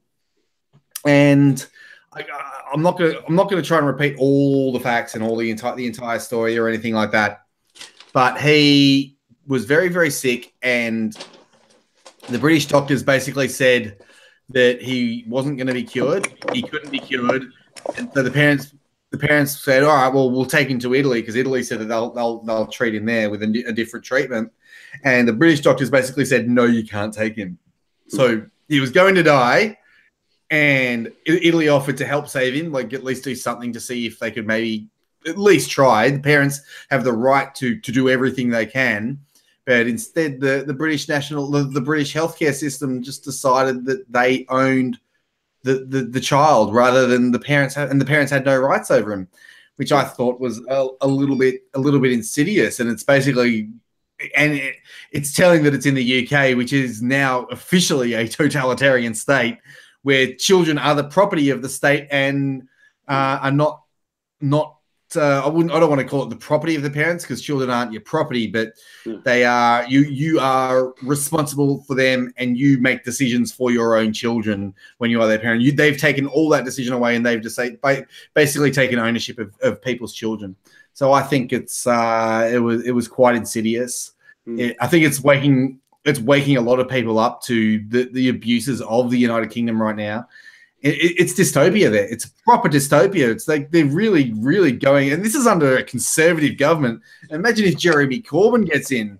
Can you imagine how bad it's going to get? Yep. If that Chavez Maduro murderer's wannabe gets into power, it's unbelievable. Anyway, you wanted to say something about Alfie Evans before you go on a tangent about Black Pigeon. We'll get to him later on. My own thoughts on this matter have gone through a few sort of twists and turns, because as soon as I found out about the story and the more that I looked into it, I got really, really intensely angry. Because as you've said, like, this is basically the state taking ownership of a baby and completely trampling over the rights of the parents. It's the state, like, another country has offered to take the baby in, and they said, no, we're going to kill it. We're going to let it die. We're just going to let it die. They sentenced the baby to death. They said, he probably won't live without life support. He lived for another 5 days, and they had to starve him of food and water to do it. So that immediately tells you this. It's just messed up. And then it's been interesting, because I've been arguing with people on the XYZ, and I've been arguing with people who aren't they're not Marxists. It's not really a left-right thing. Like, these people are good, committed conservatives, but people have argued that, like, this was like all the protesters making a fuss about it were people using the issue to push their own agenda. And I'm like, no, if you're a Christian who believes that every person has a soul, then you genuinely believe that every person has a soul, and you genuinely believe that they should do everything that they can to keep this young boy alive. And with the parents as well, like, it was argued that, like, hey, the parents don't have ownership of the child. It's like, no, the parents were trying to do everything they could to give this kid every chance to live, no matter how slim the chances. And what that implies is that the state owns the child, because the state is making the decision. Also, there was actually an occurrence a few years ago where parents took their child from the NHS, from Britain, and they took him to Portugal because they couldn't find a cure in Britain. They took him to Portugal, and they found a cure for the child. So there is historical precedent. So there's the concern, well, like, maybe the British government and the courts and the NHS, they don't want people to realize, hey, we can get away from this socialist nonsense. But But then the twist that I took was like I had a look at the facts of like what Alfie Evans was afflicted by, and like the problem is that his brain was literally turning to mush, like literal mush. And so when the doctors say there's no chance of him actually recovering, they do have a point. It's actually highly likely that he would never have recovered. So I don't agree with it, but like there is a case to be made that they were actually making a rational decision in saying, no, look, we need to turn his life support off. But then like what is really getting me is like, okay, then why am I still so angry? And I think I've realized what it is. It's like, okay, you're finally making, the NHS, the courts are finally making a decision where they're saying that we're putting facts and evidence above feelings. And so my reaction straight away to that is, well, why over this? If you're putting facts and evidence, or maybe even allocation of resources over feelings and what people like feel that they want, then why don't we make the same choices when it regards to refugees? Like, why do we place the feelings of people who want to come to Britain over the fact that Britain can't afford to bring in more people? Why do we even why does Britain even have a national health service when it's sending the country broke? Why is Britain spending money and resources in foreign interventions in countries when it doesn't have the resources to look after its own people? Why are the British establishment, the British media, so concerned about the feelings of Muslims that they don't make such a fuss about the Telford rape gangs or the Rotherham rape gangs? Yet they're prepared to override the feelings of the parents in this case and say, look, we actually know what's best for the child. And we're basing this on logic and evidence. Do you see the argument that I'm making? That to me, that's why I'm so angry over this. Yeah, it's flat out hypocrisy. It's flat out hypocrisy, and it's flat out, it's not applying principles. It's not applying principles to all situations. It's taking a situation and applying some principles to this situation and other principles to this situation. It also annoys me that the parents weren't even allowed to take the child to Italy. It's like, okay, if you get it, all right, the kid's probably he's not long for the world. Okay, fair enough. Let's just say that you've made a fair argument there based on the facts and the evidence at hand. He was probably going to die. That doesn't mean the parents don't have the right to take the child to Italy to have a go. Oh, yeah. They have that right. It is their right as the parents of the children to do everything that they can to save their own kid, to save their child. And for the British government, it is the British government to turn around and say, no, you're not allowed to do that. That's like, well, excuse me, what right does it have? What right do you have to not let parents at least try? Like, what right do you have to do that? You don't own that child. But that's what they're saying. They're saying we own that kid. We have the rights to do it. And again, you bring up some really good points about all those other issues. It's like, we have the right to say, we have the right to tell you what you can do with your child. And I'll tell you what, if you get raped, you don't have the right to do anything about it. And we're not going to do anything about it either. So in my mind, it's just a symptom of a greater problem. And that is the British government are genuinely at war with the people of Britain. I think they are really, really against the people of Britain. And I think they're abusing their people. They are abusing their people. It's essentially a totalitarian dictatorship right now, because the Conservatives are no different. Like, this is like the good side of the dictatorship. The other side would be even worse. So what they really say about Black Christian Speaks, it's basically a one-party state. That's all I was going to say. Oh, yeah. It's a one-party state. It's a one-party state. There's no accountability. And it really, I'm worried about the future of Britain. I've been worried. I reckon it's going to descend into civil war. I thought America was going to be the civil war because it's so divided, but at least America has the Constitution and guns. But I can see in the not too distant future some people, sort of going IRA style and really starting to amp up some proper. I'm pretty sure there are already militias in England gearing up for a battle to actually take it to the government. And I mean, I really don't want this to happen. I don't want this to happen. But what other choice is there? The government is literally abusing the people. Yeah. Yeah. They're fining people for jokes. They're fining people for putting rap lyrics up. And meanwhile, they're letting Islamic rape gangs run riot for decades and not doing anything about it, and attacking anyone who dares to speak out about it.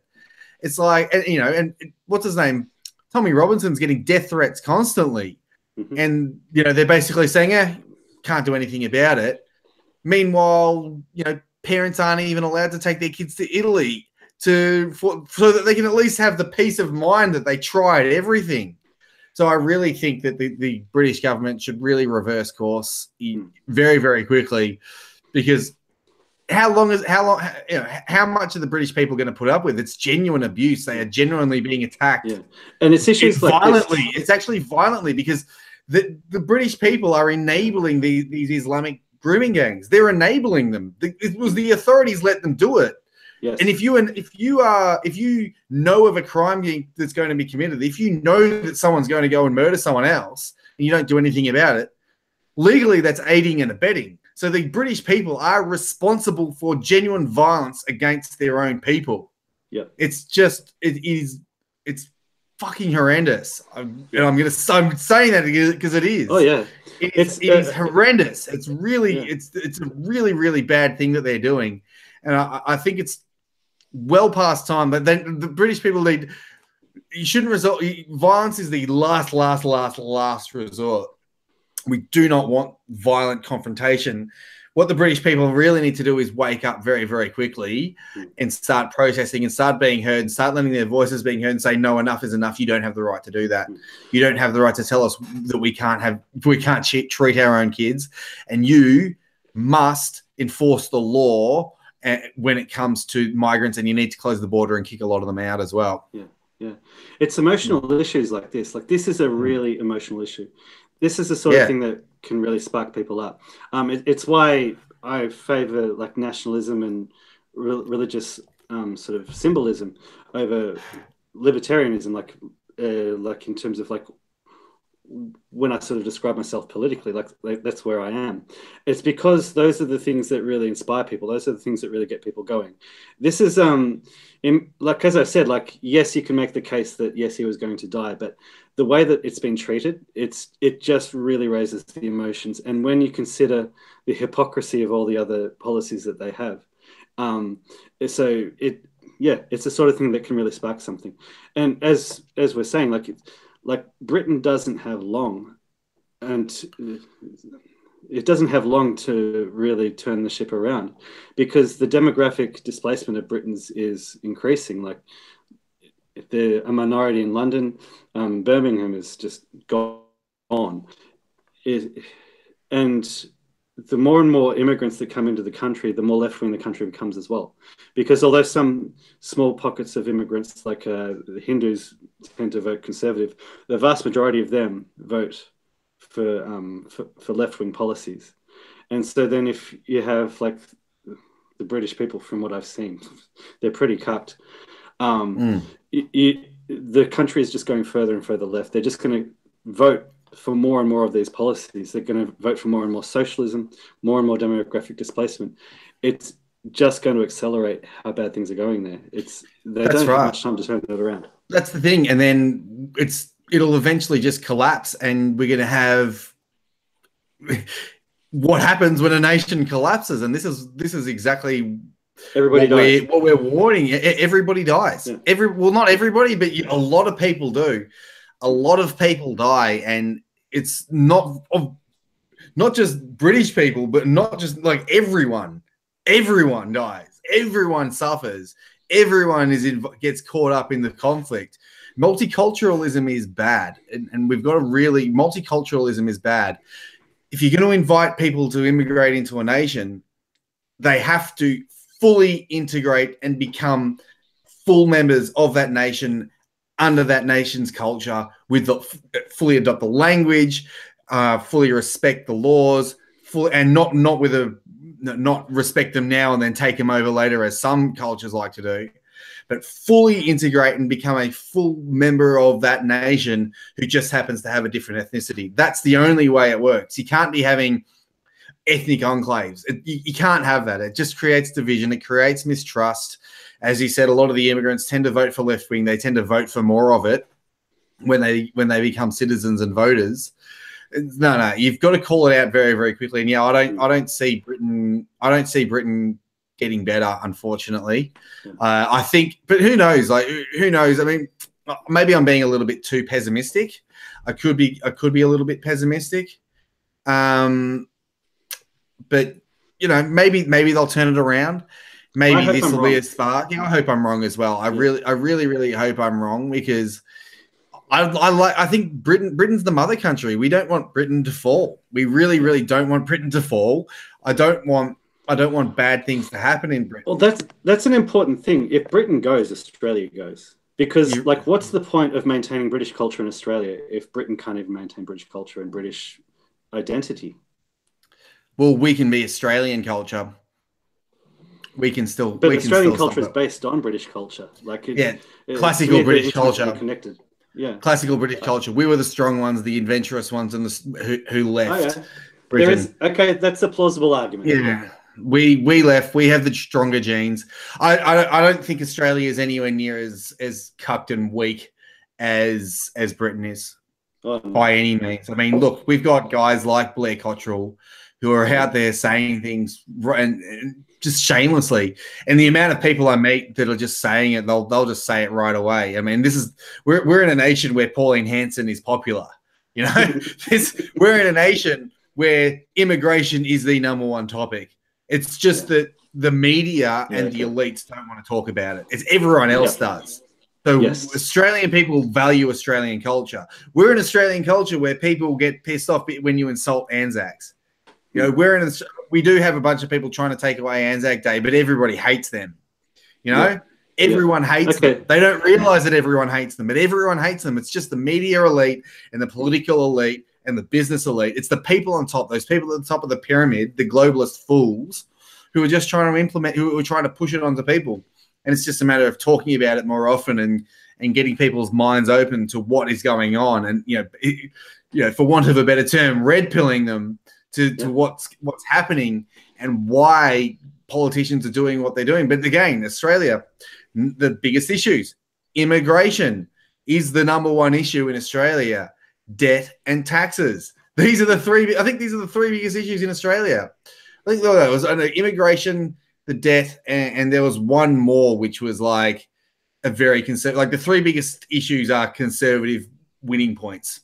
Yes. So I'm less concerned about Australia. I'm not concerned about America. I thought America was going to fall into a civil war, but the fact that the left don't have any guns and the conservatives have all the guns, they drink all that soy.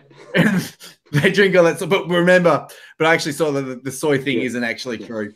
But we don't care. We still call them soy boys anyway. I love it. Like as you said, there's now no excuse for them. There's no excuse anymore, is there? It's like, well, you know what? You could have used the soy as your excuse for low testosterone, but guess what? Now you just have low testosterone. You just have lots of estrogen naturally. We gave you an out. Gave you an out. You didn't take it. Oh, well, you're just a bunch of little girly men. Fair enough for that. But yeah, look, I mean, it pains me what's happening in Britain, like the totalitarianism, and again, like the displacement with for me, it's not an issue of foreigners. Like I don't have a problem with foreigners coming into Australia or foreigners going to the mother country in England. That's not my issue. My issue is people coming from other countries who don't integrate, who don't become full members of that society. That's the problem. That's where you and I differ. I think we can just cut it off completely. I think a lot of people have to go back. A lot of people could go back to the Middle East. I think that would solve quite a lot of problems. But yeah, like I went to Britain in June last year, and I haven't been the same since. I wanted to see it with my own eyes, and it was really dispiriting. Both just to see how much it's changed, because London is not a British city anymore. and just some of the conversations with the British people as well. It's like they're just cheering on the destruction of their own country. Yeah, it's sad. It's sad, isn't it? Really, really sad. And the thing is, like, was it everyone that was talking about that in Britain, or was it just the? Because I would imagine there would be quite a lot of working class people who are quite pissed off about this. This is the Brexit voters. I would have, maybe it's not a majority, but I would imagine there'd be millions and millions of British people that are seeing what's happening. And here's the thing: maybe they have to go through their dark time. Maybe that's what just has to happen sometimes. The light is darkest before the dawn. Yeah. Yeah, maybe this is just, maybe they have to fight for their freedom again, which is really sad. It's really sad that we're in a time when there's so much information out there that a country like Britain could be at such risk. Maybe a lot of them can move to Poland, because I'm sure, Poland's not letting anyone in. The thing about that is, if they move to Poland, they've got to become Polish. They're going to have to integrate into Poland, and they're still going to lose their culture. It's true, but at least they'll survive. Yeah, at least they'll survive. And I think when you get too far gone, it's, you gotta take the wins when you can get them. But again, let's hope that it doesn't get to that point, because I really much prefer Britain to survive. And I would much prefer that the government would stop abusing British people, and British people would wake up and start having a voice, because a voice is what's important.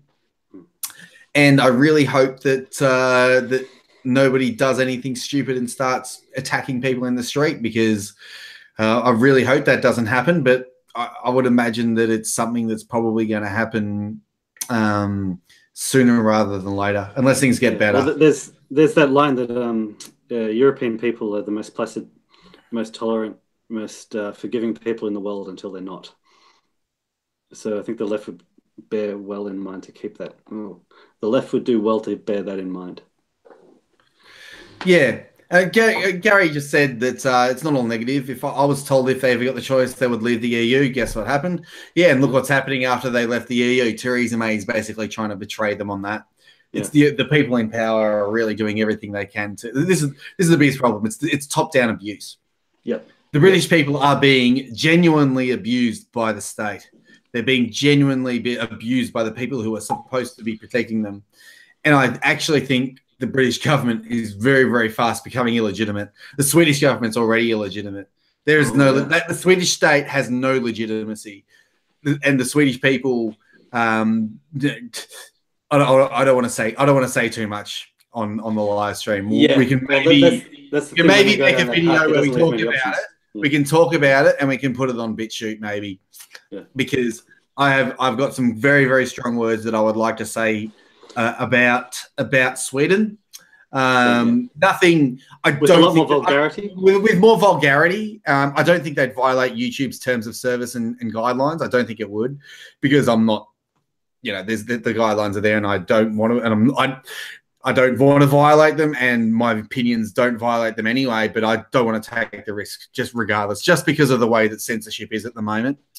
And I would like to be a lot more free with my words, as you said, like a lot more vulgarity and all that kind of thing, because we're talking about Sweden. We're talking about the end of civilization. The end of civilization, real civilization. The golden civilization, European and British culture. This is the civilization that built the world, whether you like it or not. Don't give me that crap about stealing resources. We stole nothing.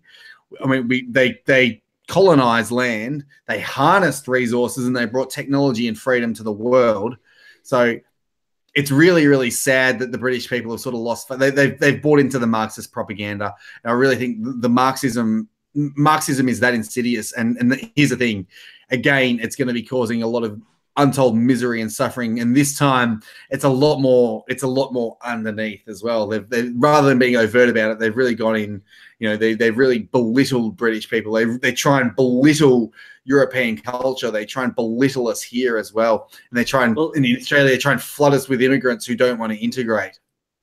Well, the belittling part is interesting. Like when you think of the stages of genocide, like the early stages basically involve dehumanizing your opponent. dehumanizing your enemy. And what we're seeing is a dehumanization of Indigenous British people, Indigenous Swedish people, and being told that everything that makes them who they are is evil. Like, I cannot think of a better way to make people on a national scale commit suicide. Yeah, and this is what they've been told. They let the socialists in after World War II, and they've slowly eroded away British confidence in their own system, and British confidence in their own culture and their own heritage. And this is like just more leftist Marxist rubbish. Like, has a left-wing policy ever done anything but cause untold misery and suffering? Has leftists ever done anything other than create human suffering? Has it ever happened? And they do it with these nice words, and they sound so good and they sound so reasonable. But at the end of the day, they are the worst kind of tyranny is the tyranny of the moral busybody, because they do it with the approval of their own consciousness or their own conscience.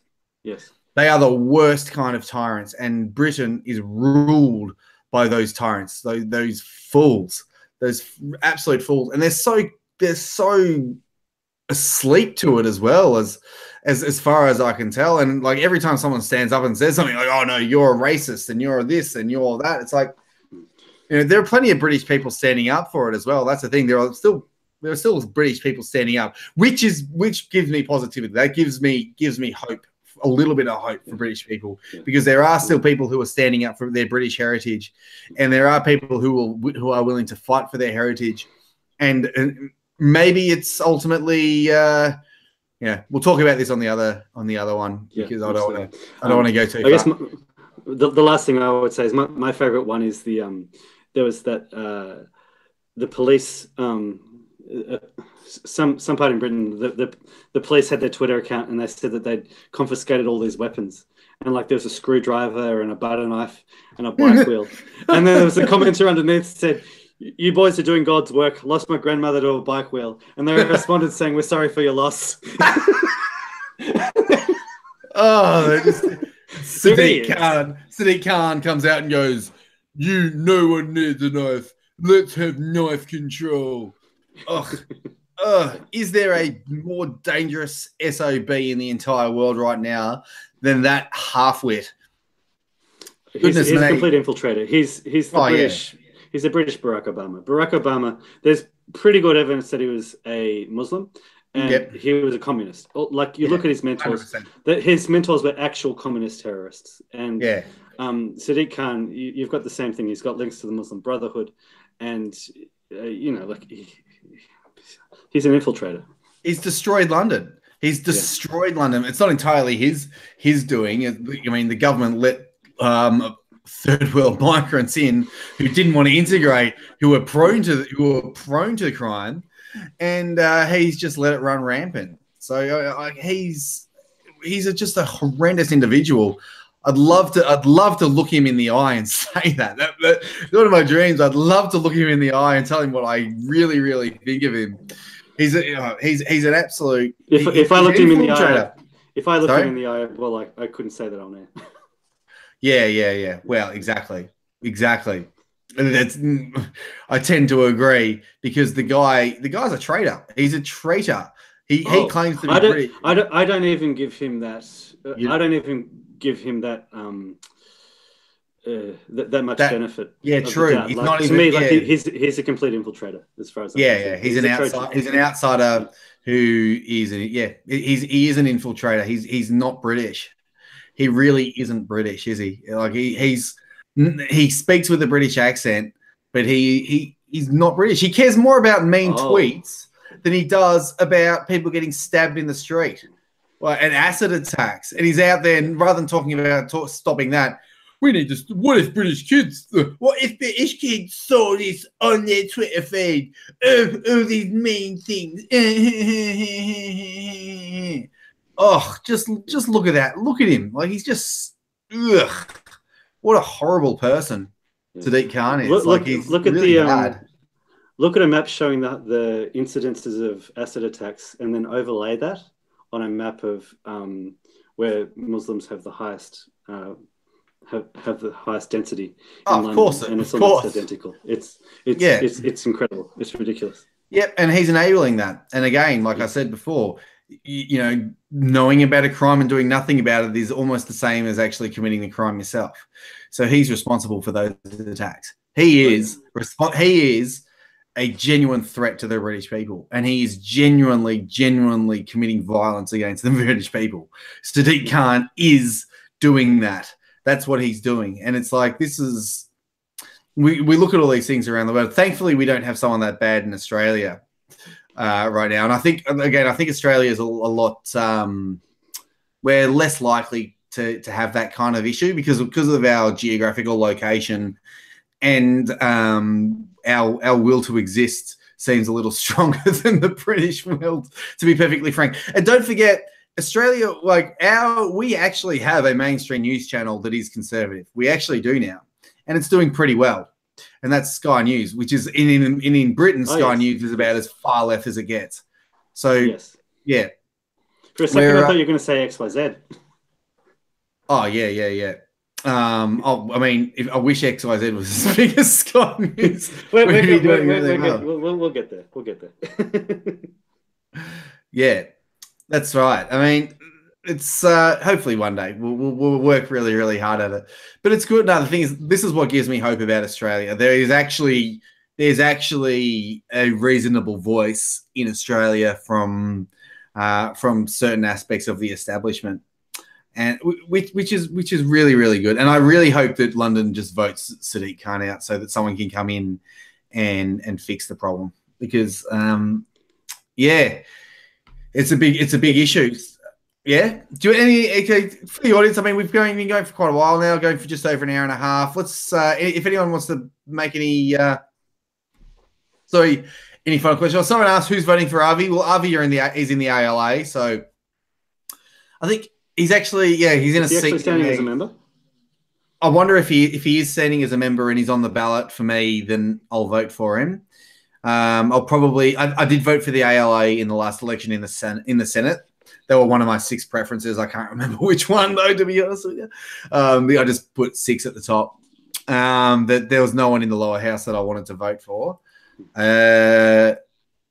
Bring back Boris Johnson.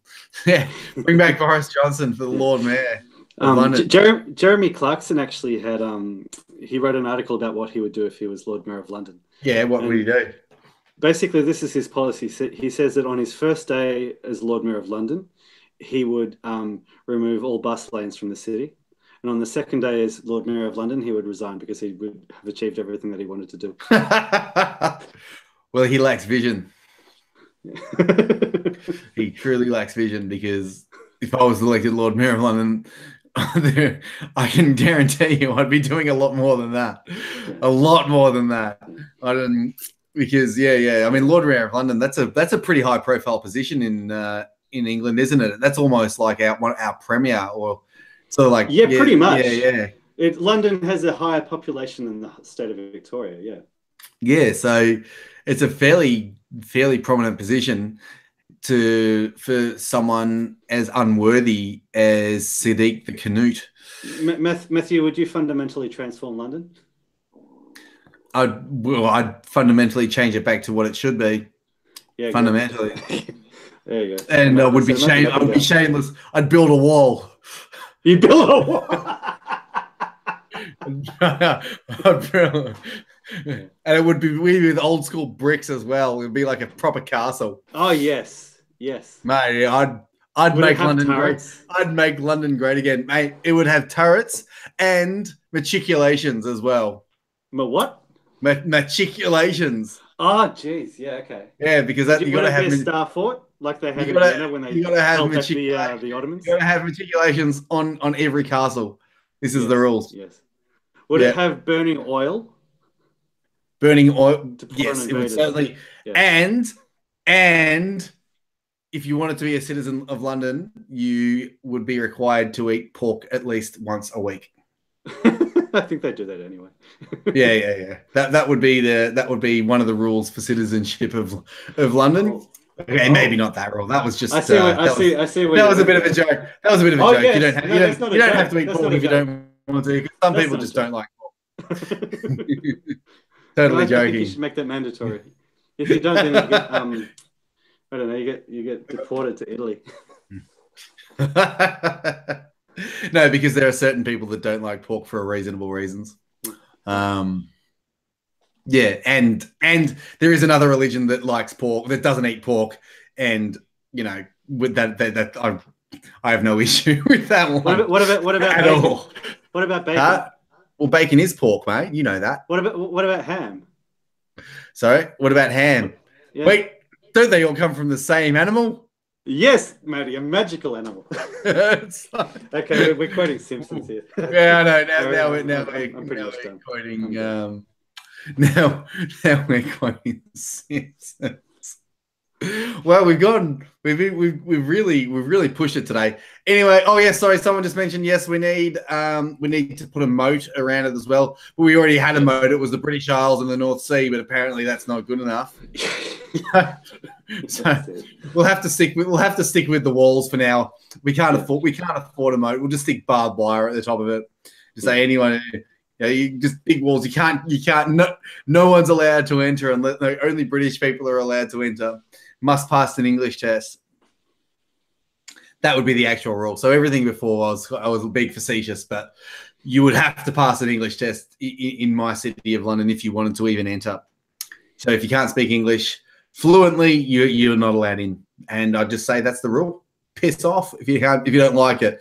And it would be the rule. I'd sign an executive order or whatever they do. The London mayor has that power, right? Oh, absolutely. Yeah. Well, just get the courts on your side. Oh, that's exactly get the media right on your side. You can do whatever you want. Exactly.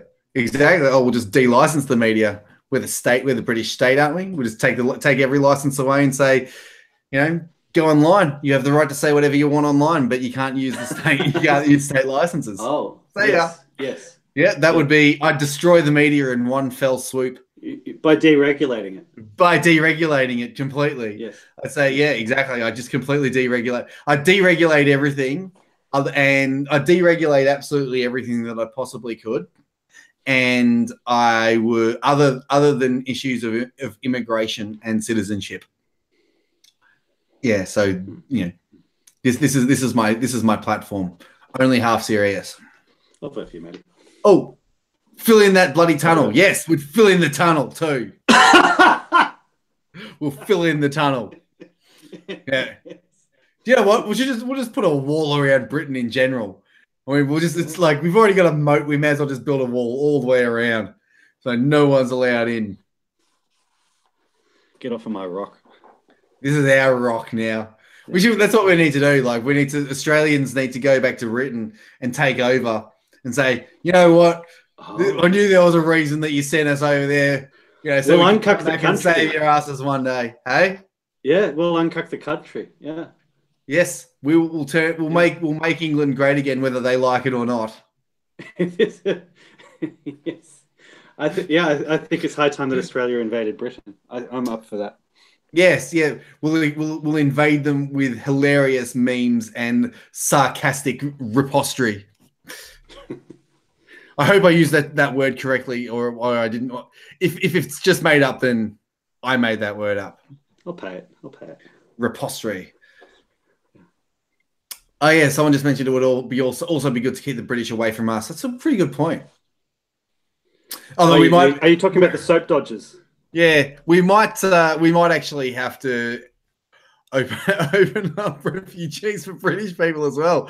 Well, South Africans can come here, British people can come here. Maybe that's the way to go. Yeah. We'll just say you can all come here. That's fine. Everyone else is allowed in, so why not you? Yeah, go out into the desert. Let the right ones in. Yeah, you just can't play in our cricket team because you're terrible. Oh, come on. Would any of them make it in? Yeah, that is a good point. No, maybe Joe Root, maybe. Oh yeah, Joe Root can play. He's got the Aussie spirit. He's got the Aussie battle about him.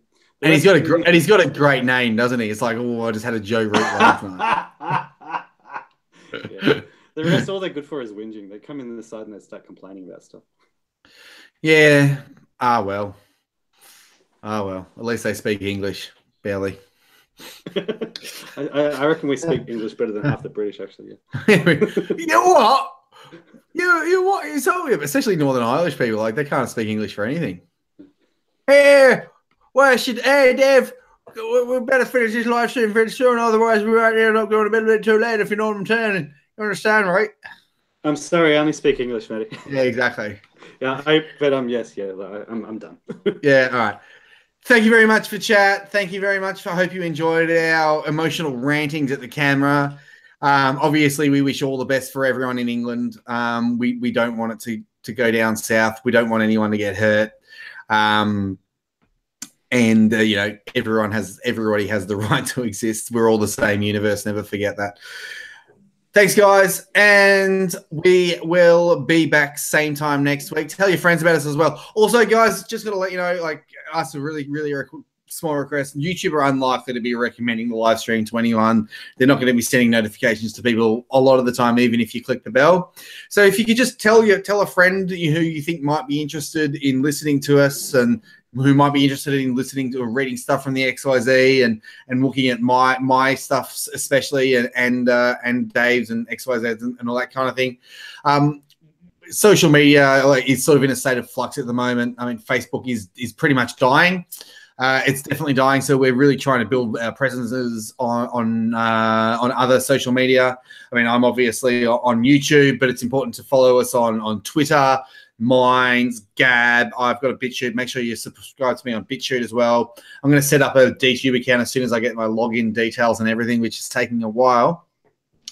But yeah, if you could just tell your friends about it, tell people who might be interested in actually hearing the truth and hearing people speak about issues that you actually want to care about. I mean, no one else in the media, in the mainstream non-cable media, is talking about issues of immigration and things that matter. So tell everyone about it, and so that we can really, we can spread the word and build up, make Australia great again. Because why change an amazing slogan? And maybe we can make England great again, and it can be mega. We can have the mega.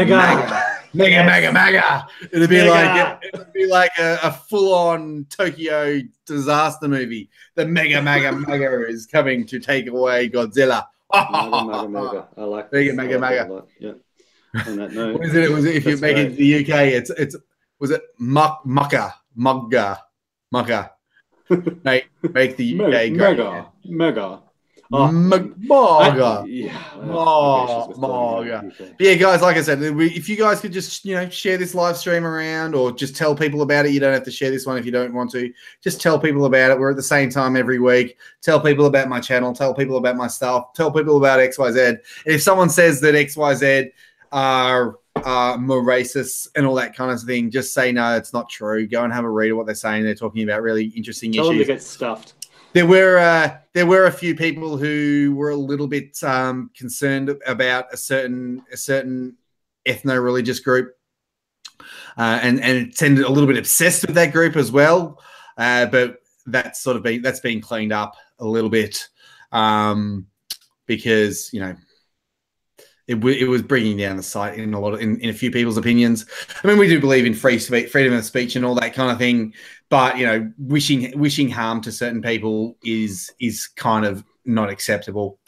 But yeah, it could make for an interesting podcast to talk about that one day. But yeah, another. It could make for an interesting one if you wanted to come clean. Maybe we could get an expose, because I'm not fully up to speed on it. I mean, everyone's entitled to their opinion, but I mean, everyone's entitled to their opinion, but when you've got people sort of saying bad things about an ethno-religious group that I actually have no issue with whatsoever, that has nothing in their ideology that is that incites violence, like the religion that shall not be named, that we've named several times. So when there's nothing in an ideology that is immoral, then I don't think it's healthy to actually spread hate. I mean, I know hate speech is free speech, and I still agree that the hate speech is still free speech. But when you are inciting proper hatred against certain people, then it's probably not a good idea. I don't think it's a good look anyway. I don't think it's not nice, is it? Especially when it's about someone's ethnicity. It's like, if you want to talk about ideas, but don't be talking about their don't be talking about things that people that they can't control. It's not fair. Call them fat if you want to. Call people fat. Call people, call their decisions idiotic. Call their ideology violent. But if you're going to make fun of something for something, it's not fair, and it's bullying as well. But anyway, that was my little, that was my virtue. Hashtag virtue signaling, Matty, at the end there, by the way. That's about as virtue signaling as I'll get. But the big difference with me and other leftists, I should say, is that I actually believe it. I'm not doing it just to virtue signal. I'm just saying what I'm thinking, and I am part Jewish as well. So it's just. Just thought I'd let you know that. But I can safely tell you that I'm not trying to take over the world, or am I? I just wanted to be left alone, and now I'm learning about lice, but that's for another matter. Anyway, again, thank you guys. Calm the Hawks. Don't worry about the demons. They suck. And yeah, if you share us around, spread the word, all that kind of stuff, it really, really would help us out quite a bit. If you want to donate on Patreon or to be a Maker support, that's great as well. But if you're going to do that, the sharing of the videos and the telling people that that helps more than the money at this stage. The money, the monetization is great. Yeah, is great. Come on over to Gab. Come on over to Gab and Minds. What I'm telling people is basically like think of them as a parachute. Like Facebook isn't going to die straight away, but Gab, Minds, and share content. If you see an article, share it. Yeah. If you see an article that you like, share it. If I make a video that you enjoy, just share it to people. Share it around. Tell people about it, because YouTube are not going to help us out anymore. Facebook have changed the algorithm so that the XYZ doesn't get as much reach anymore. And they're playing dirty, so this is a situation where we can't play dirty, because we don't have the power to do so. But what we do have is people power. There's more of us than there are of them.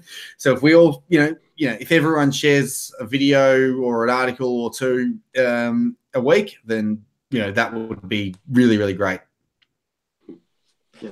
All right, we've talked about this for too long. Anyway, thanks, guys. See you when I see David. I hope Melbourne get their ass whooped next week.